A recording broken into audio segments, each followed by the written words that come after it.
Kapten tim Malaysia ini sesumbar guys. Dia mengatakan kalau Malaysia bertemu dengan Indonesia di Piala AFF 2024 ini, Malaysia akan memulangkan Indonesia lebih cepat guys. Ini justru malah membuat tim Indonesia akan bermain lepas. Gimana guys menurut kalian guys? Apakah ini cuman sesumbar ataupun ini hanya, ya bisa dibilang ini adalah taktik dari Malaysia untuk menurunkan mental dan semajuan pasukan Garuda guys?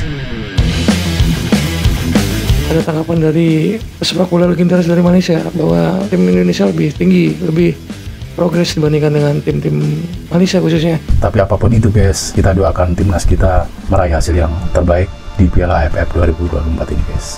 Kasih like, di share, di komentar, dan dibagikan ke seluruh media sosial. Tanpa kalian, kita bukan siapa-siapa. Tak percaya dengan pemain U22 Timnas Indonesia bisa kalahkan Myanmar di kandang. Safeh Salih, legenda Malaysia, akui malu dan bandingkan Malaysia yang ditahan imbang Cambodia dengan skor 2-2. Padahal Malaysia 49 pemain naturalisasi. Kalau kamu suka video ini, jangan lupa klik tombol like. Dan kalau kamu belum subscribe, buruan deh, karena tombol itu nggak akan menggigit kok. Dan subscribe itu gratis, lebih murah dari kopi kamu hari ini. Okey, apa yang saya rasa mengenai perkembangan dan kemajuan pasukan bola sepak Indonesia kebelakangan ini? Apa yang saya lihat mengenai bola sepak Indonesia, memang sangat-sangat banyak pemain muda yang boleh bermain untuk pasukan kebangsaan. Walaupun ada ramai pemain import, tapi peluang untuk pemain muda bermain di peringkat tertinggi sangat banyak. Oh, jadi ada sedikit statement dari Timnas Indonesia mencuri perhatian di laga perdana Piala AFF tim Malaysia dengan bahwa kemenangan Sapali dramatis atas Myanmar. memberikan sebuah statement bahwa tim Indonesia lebih baik, lebih progres dibandingkan dengan tim Malaysia. Ya, mungkin ini untuk satu pelajaran untuk dari hasil ini menjadi bukti kehebatan skuad muda Indonesia yang mayoritas dihuni pemain U22.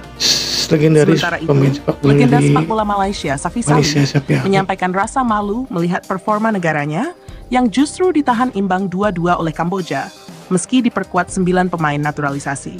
Indonesia buktikan mental baja di Yangon. Ada yang sama kayak aku nggak guys ngeliatin timnas Indonesia tadi main lawan Myanmar, agak pedih mata ini ngeliat permainannya ya bangku ya. Kalau sama coba follow dulu Arif Golangnya, dia menjadi follow jangan nonton doang. Mungkin karena aku terbiasa ngeliatin timnas, isinya tuh pemain diaspora semua. Jadi begitu ngeliat timnas pemainnya pemain lokal semua, aduh jomplang kali kualitasnya bangku. Ya walaupun di sini Indonesia menang ya, dan menangnya cuma menang tipis 1-0, dan aku cuma nonton setengah bawah doang di babak pertama. Itu aku ngeliatnya ya Allah pak, ngebosenin pak, ngantuk. Padahal tuh jam setengah 8 mainnya bang. Di babak pertama itu aku ngeliat ya elah pak, tengahnya tuh kopong kosong.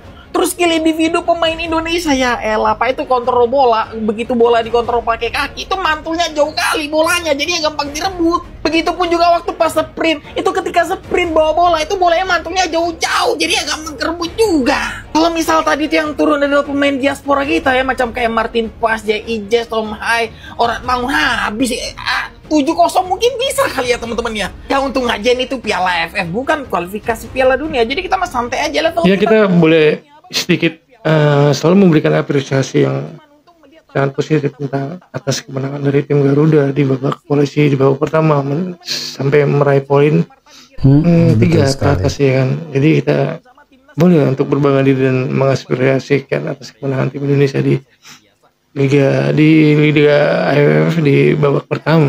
Salam olahraga Forza Timnas Indonesia. Ya, ujung-ujungnya Pratama Arhan kan, cuma itu akalnya. Soal pelatihnya nggak punya cara lain. Gitu. Bodoh amat mau ujung-ujungnya Pratama Arhan kek, yang penting ujung-ujungnya menang.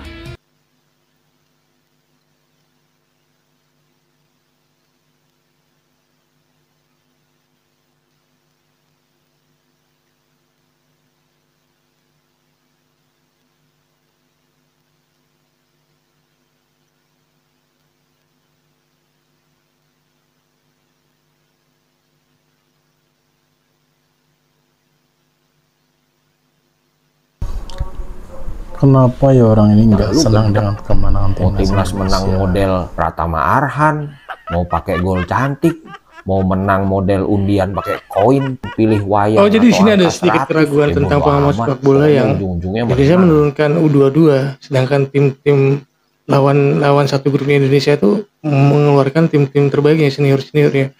Tapi ini menurut saya satu pembuktian bahwa Indonesia jangan dipandang sebelah mata, walaupun menurunkan U22 justru ini menjadi sebuah apa ya, jadi tim Indonesia tidak akan membawa beban yang besar dengan tidak mempunyai ekspektasi yang sangat tinggi, maka U22 pun bisa memberikan permainan yang terbaik. Menurut aku seperti itu. Yang U22 kebanyakan mostly kira-kira 80% gitu, ya peluangnya berat.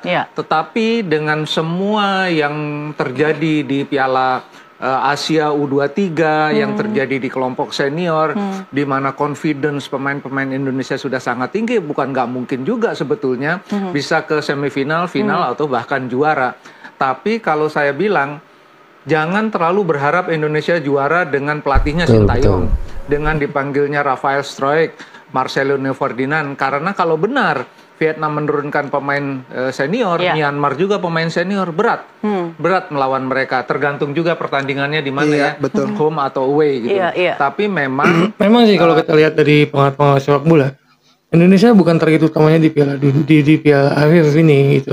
Jadi kalau misalnya mendapatkan juara, itu suatu pembuktian. Soalnya udah 3 jam terbang juga sih. Tidak ada beban dan bermain lepas, justru ini adalah satu kejutan dari kedahsyatannya Sintayong dalam mengatur strategi di Piala AFF Vietnam ini. Tim senior, Indonesia hanya kelompok umur, dalam tanda kutip nggak malu-maluin juga, bukan aib kalau nggak juara di AFF. Jadi menggampangkan dong berarti yang tadi kita sebutkan. Nggak menggampangkan juga, karena memang menurut saya target PSSI sendiri setengah hati memberikan target juara itu. Kan Erick Thohir ngomongnya ya kalau jadi juara bagus aja gitu ya yang kan. Penting yang terbaik. Yang penting yang terbaik yang bisa dicapai. Jadi nggak seperti yang tegas harus juara gitu ya. Di Piala Dunia kan sebetulnya juga nggak ada target Indonesia bisa lolos langsung. Target besarnya sebetulnya posisi 3 atau 4. Ya kan? Ya itu kan justru memberi keleluasaan kepada Sintayong untuk ya mungkin ada pro kontranya. Dia coba-coba formasi, coba-coba strategi. Tapi kan so far setelah mengarahkan Arab Saudi peluangnya gede gitu loh ya kan. Jadi sekarang targetnya. Jadi ada sebuah pernyataan dari pengawas sepak bola Malaysia juga. Ini Malaysia tuh terlalu percaya diri tentang istilahnya, ya bolehlah tim Malaysia percaya diri bahwa mengatakan bahwa tim Indonesia tidak akan meraih juara karena diragukan menurunkan U22, tapi kan tidak segitunya. Sedangkan dibandingkan dari hasil yang diperoleh, Indonesia mendapatkan poin penuh 3 dibandingkan dengan Malaysia yang menahan imbang tim lawan. Ya. Meskipun tim nasional Malaysia tidak berada satu grup dengan timnas Indonesia di Piala AFF 2024, Dion Kuls dengan percaya diri menyatakan bahwa skuad Harimau Malaya akan memastikan Indonesia tidak akan melaju hingga semifinal. Jika kami bertemu dengan mereka baik di babak grup atau semifinal, kami akan memastikan mereka pulang lebih awal, ujarnya. Pernyataan Dion Kuls yang penuh keyakinan ini menimbulkan berbagai reaksi. Banyak yang mempertanyakan mengapa Dion begitu fokus pada Indonesia padahal mereka harus terlebih dahulu menghadapi lawan-lawan di grup mereka. Ada yang berpendapat bahwa ucapannya sebagai bentuk ketakutan terhadap kekuatan timnas Indonesia. Wah, banyak bacot Kapten Malaysia nih guys. Kita lihat saja nanti siapa yang lebih kuat di Piala AFF.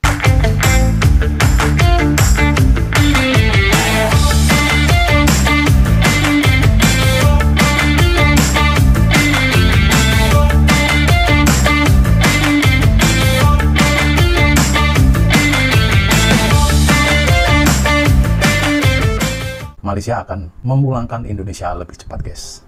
Gimana guys menurut kalian, guys?